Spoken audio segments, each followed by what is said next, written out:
Today we are going to start 8th chapter, which is about the cost of production. Now from the consumer behavior, we are going to describe and understand the behavior of producers in the market. There are a variety of business produce and even a wider variety of goods and services.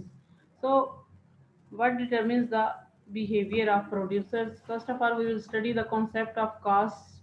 Cost concept is simple: the amount of money we spend to start a business, to invest in a business for a layman. But for an economist, there are difference between economic cost, explicit and implicit costs, economic profit, accounting profit. And today we will just understand these terminologies. First of all, economic cost is the measure of the opportunity cost of any resource used to produce a good, and it is the value or the worth the resource would have in the best alternative. अगर आपने जैसा कि हमने पीछे पढ़ा है opportunity cast का concept, अगर वो आपके माइंड में हो तो किसी भी रिसोर्स की इकोनॉमिक कास्ट क्या है कि उसके जो नेक्स्ट बेस्ट अल्टरनेटिव यूज में उसकी जो वर्थ है उसको हम इकोनॉमिक कास्ट कहते हैं. The opportunity cost, for example, of the steel used in constructing office building is the value it would have in manufacturing automobiles. For example कि आप स्टील को इनपुट के तौर पे यूज़ कर रहे हैं, तो उससे आप एक ऑफिस बिल्डिंग कंस्ट्रक्ट कर रहे हैं, तो इसकी इकोनॉमिक कास्ट इकोनॉमिस्ट के लिए ये होगी कि इसका नेक्स्ट बेस्ट अल्टरनेटिव क्या है. फॉर एग्जांपल स्टील का नेक्स्ट बेस्ट अल्टरनेटिव ये है कि आप उससे ऑटोमोबाइल्स बना सकते हैं या रेफ्रिजरेटर्स बना सकते हैं. तो उस यूज़ में इसकी जो कार प्राइस है, जो इसकी वैल्यू है, वो है अपॉर्चुनिटी कास्ट और वही है वो है इकोनॉमिक कास्ट. तो so the opportunity cost of a resource is its economic cost. There is another concept which is explicit and implicit cost. Explicit costs which are obvious, implicit costs which are not obvious. Explicit cost are the monetary payments, जो आप cash की शक्ल में different factors of production को payments करते हैं. For example labour है, material है, फ्यूल है, ट्रांसपोर्टेशन कास्ट है और मनी की पेमेंट्स हैं, ये कैश है. इन सब कास्ट को आप कहते हैं फर्म्स की explicit cost. While the implicit cost are the opportunity cost of using its self-owned, self-employed resources. इसकी एग्जांपल ऐसे है कि अगर आपने कोई फैक्ट्री खोलनी है तो उसके लिए आपके पास बिल्डिंग अपनी मौजूद थी, तो अपनी बिल्डिंग को यूज़ करने के लिए आपने कोई कैश पेमेंट चूँकि पे नहीं की, तो एक्सप्लिसिट कास्ट में नहीं होगी. लेकिन उसकी इम्प्लिसिट कास्ट है कि आप वो बिल्डिंग जो सी है रेंट पे भी दे सकते थे और उससे आप मनी अर्न कर सकते थे. तो इकोनॉमिस्ट प्रॉफिट काउंट करते हुए इम्प्लिसिट और एक्सप्लिसिट कास्ट दोनों को काउंट करते हैं, जबकि एक अकाउंटेंट प्रॉफिट जो होता है उसको कैलकुलेट करते हुए हम सिर्फ एक्सप्लिसिट कास्ट कंसिडर करते हैं. बस इसमें एग्जांपल दी हुई है कि आप एक जॉब करते हैं, उस जॉब को छोड़ के आप खुद अपना बिजनेस जो है वो स्टार्ट करते हैं. उस जॉब के दौरान जो आपको पे मिलती थी वो अब आपको नहीं मिलेगी, तो इस चीज़ को भी आपने अपनी इम्प्लिसिट कास्ट में कंसिडर करना है. इसके अलावा अगर आप एक बिजनेस को सुपरवाइज कर रहे हैं, तो आप अपने बिजनेस को सुपरवाइज करने के लिए कोई सैलरी नहीं ले रहे. अगर आप किसी और का बिजनेस सुपरवाइज कर रहे होते हैं तो जाहिर है कि आप उसके में मनी इनकम के तौर पे कुछ ना कुछ सैलरी डिमांड करते जो आपको मिलती.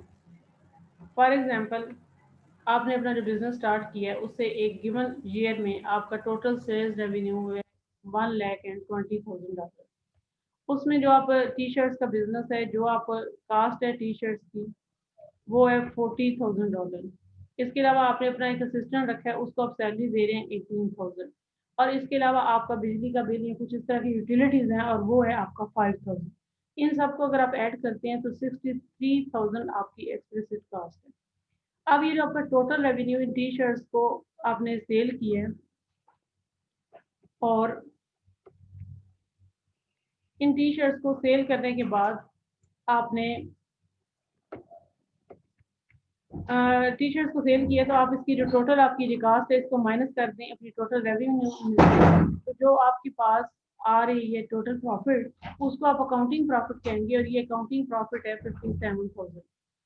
अच्छा, अब आप अगर इसमें ये आपने सिर्फ जो कास्ट कंसिडर की है ये सारी की सारी एक्सप्लिसिट कास्ट है.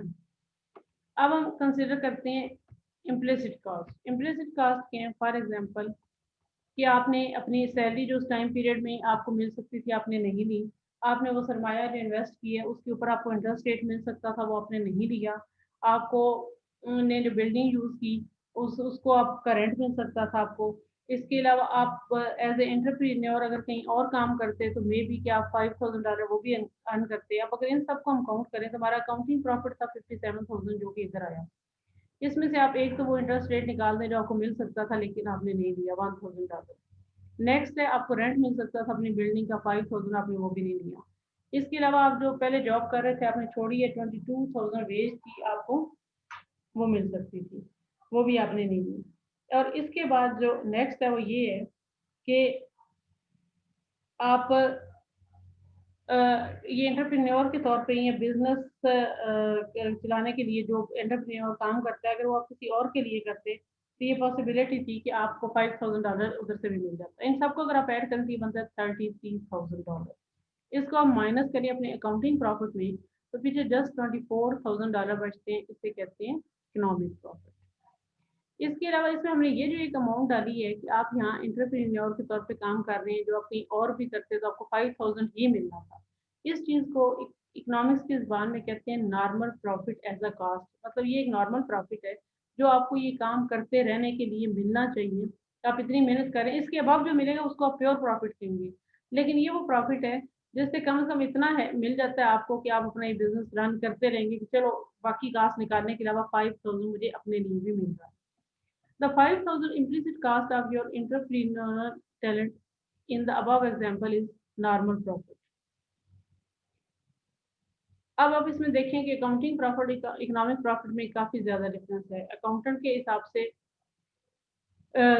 वो प्रॉफिट जो है वो 57,000 था जबकि एक इकोनॉमिस्ट के हिसाब से प्रॉफिट सिर्फ $24,000 है। So in our example economic costs are equal to 96,000। इनमें से 63,000 एक्सप्लिसिट कास्ट है और 33,000 जो सी है वो इम्प्लिसिट कास्ट है। एक्सप्लिसिट कास्ट क्या है जो कैश की फॉर्म में आप पे करती हैं और बिल्कुल ऑब्वियस होती हैं। इम्प्लिसिट कास्ट जो आप कैश की शक्ल में पे नहीं करते और ऑब्वियस नहीं होती।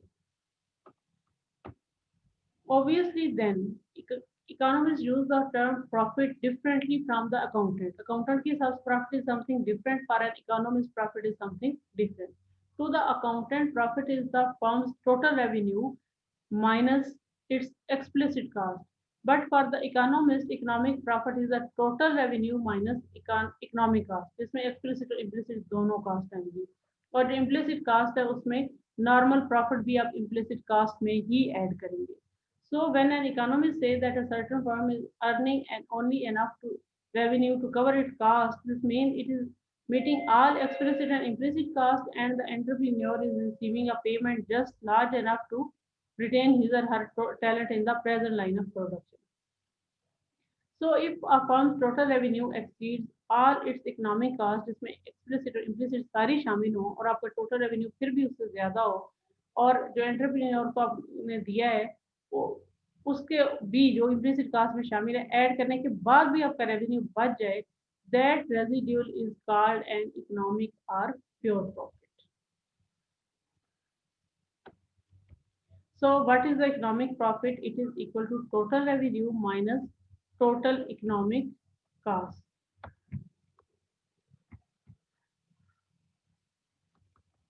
So an economic profit is not a cost because it is a return in excess of the normal profit that is required to retain the entrepreneur in this particular line of production. Even if the economic profit is zero, the entrepreneur is still covering all explicit and implicit costs, including a normal profit. क्योंकि 5,000 से फिर भी मिलता रहेगा अगर economic profit zero भी हो। ये हमारा कॉन्सेप्ट था इकोनॉमिक्स में प्रॉफिट का और कास्ट का, इम्प्लिसिट एक्सप्लिसिट कास्ट का। इसके अलावा एक और डिफरेंशिएट जो प्रोडक्शन के व्यू पॉइंट से इम्पोर्टेंट है वो क्या है? Short run and long run difference. For a firm viewpoint, what is the difference between a short run and the long run is that in the short run there is always some fixed plant. Fixed plant mean कि कोई ऐसा firm का plant है, कोई ऐसी building है, कोई ऐसा इनपुट है जिसको उस टाइम पीरियड में वो चेंज नहीं कर सकते। In the short run, the short run is too brief for a firm to alter its plant capacity. या प्लांट की कैपेसिटी नहीं चेंज कर सकते। उसमें अगर आप लेबर या वेरिएबल कास्ट जिसको कहते हैं वो कम या ज्यादा यूज कर सकते हैं। आप ये कर सकते हैं कि उस कैपेसिटी को ओवर यूज करें या अंडर यूज करे, लेकिन आप उस कैपेसिटी को चेंज नहीं कर सकते. It can use its existing plant capacity more or less intensively in the short run, but the firm cannot change its plant in the short run. लेकिन लॉन्ग रन क्या है, जिसमें प्लांट भी variable होता है, आप प्लांट की capacity change कर सकते हैं, आप नया प्लांट जो होता है वो लगा सकते हैं. So from the viewpoint of an existing firm, the long run is a period long enough for it to adjust the quantity of all the resources that it implies, including plant capacity. कि plant capacity समेत सारे resources की quantity firm जब change करने की काबिल हो, तो उस टाइम पीरियड को लॉन्ग टाइम पीरियड कहते हैं. नेक्स्ट है कि फर्म के व्यू पॉइंट से ये लॉन्ग रन है, लेकिन इंडस्ट्री के व्यू पॉइंट से लॉन्ग रन किसे कहते हैं? इंडस्ट्री किसे कहते हैं जिसमें बहुत सी फर्म्स होती हैं. तो इंडस्ट्री में इन द शॉर्ट रन कोई भी फर्म ना इंडस्ट्री में एंटर हो सकती है, ना इंडस्ट्री को छोड़ के जा सकती है. But in the long run new firm may enter the industry and existing firm may leave the industry. So the short run is a fixed plant period and the long run is a very variable plant period for a firm. And for the industry यही difference है कि अगर firms industry को छोड़ के ना जा सके, न्यू फर्म्स इंडस्ट्री में ऐड ना हो सके, तो वो शॉर्ट रन है. इसमें एग्जांपल दी हुई है कि आपने 100 एक्स्ट्रा वर्कर अगर हायर किए हुए किसी काम के लिए, तो इन द शॉर्ट रन आप उन्हें को फारिग भी कर सकते हैं या उन्हें हायर कर सकते हैं, लेकिन इन द लॉन्ग रन आप वो प्लांट भी चेंज कर सकते हैं. सो हमारा क्विक रिव्यू है 8.1 इस सेक्शन का कि explicit cost are money payment a firm makes to outside suppliers of its resources. Implicit costs are the opportunity costs associated with the firm's use of resources it owns. Normal profit is the implicit cost of the entrepreneurship. Economic profit is total revenue less all explicit and implicit costs, including normal profit. And in the short run, a firm's plant capacity is fixed. In the long run, a firm can vary its plant size and firm can enter or leave the industry.